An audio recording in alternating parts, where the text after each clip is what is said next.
what do the Mews teach? Right? What do they stand for? So first, correct tongue posture. Right? So the tongue, according to them, is supposed to be suctioned to the roof of the mouth. And they do a lot of exercises, including mewing, to get the tongue to stay at the roof of the mouth. Then proper swallowing technique. So this is also part of the mewing. So that when you swallow, you're supposed to swallow with the tongue suction to the roof of the mouth, and kind of the wave of the tongue is what pushes the food or the liquid through the throat. And this is kind of how it works, this pictorial. Mouth closed. So they're very much about, you're supposed to be nasal breathing, not mouth breathing. And so you see a lot of kids that are mouth breathing, and they have techniques like taping your mouth shut. So this is something that I was doing on my kid. Like, you get this kind of medical tape, and I was taping his mouth shut at night. It wasn't useful. Chewing hard foods, right? So I was trying to get my son when he was 2-3 years old to chew a lot of hard food for well over a year. Again, I didn't see any effect. Like, he only got worse. They're about, body posture and having your head aligned and things like this. And then orthotropic appliances. So, there's a number of different orthotropic appliances. I think they use the biobloc. The biobloc, which is something that both John and Mike have used on their patients for quite a while.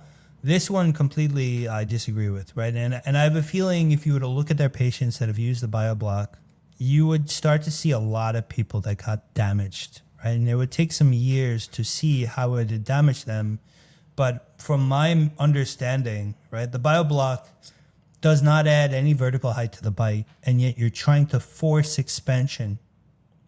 So if you do this, you will screw up the soft tissue that I talk about. So essentially, rather than inflating your skull, which is what I'm trying to achieve, if you force expansion without adding vertical height, you will deflate the skull, which has a very negative effect on your skull, your neurological, cognitive function, but also your entire spine and body and all your organs, right? So I would love to see the research of, let's look at these people that they've done a biobloc on and look at them 3, 5, 8 years out. And I think that a very clear negative story will start to emerge. My view on what they say, my rules are: put vertical height between your teeth. Do not lock in occlusion, meaning do not have your upper and lower teeth locked into a certain position. And in a natural mouth, there naturally should be an occlusion because of the way that your cusps are shaped, the upper teeth fit into a position with the lower teeth. Right, so I'm saying they should kind of slide over each other. There should not be a single position.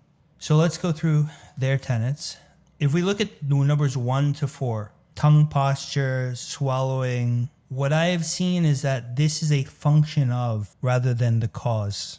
So when I add vertical height and I wear an appliance where you're not locked in the occlusion, all of those things improve, right? My tongue more or less sits on the roof of my mouth now, and I swallow correctly, and I made no effort, right? Whereas 4 years ago, my tongue was at the bottom of my mouth because I had screwed everything up, right? And I've seen this multiple times. What I've learned is you don't need to practice tongue posture and swallowing. You just need to do the things that I'm saying, and those things will correct because of all the tissue changes that will occur. It's been about 3 years, almost 3 years exactly. We've corrected everything. Mouth breathing, gone. Sleeps wonderfully. Development of his face took off. His mood is completely changed, better. We never did anything that the Mews said. Right? We ignored everything that they said. And we just put composite on the back teeth.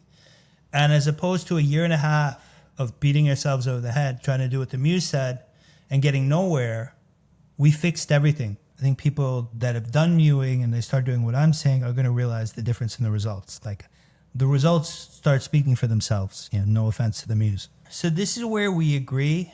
I think how we get there is very different. And the last one, which is the myobrace. So some orthotropic appliances that they use, I do agree with, which is the myobrace. So that is the one place where we do agree.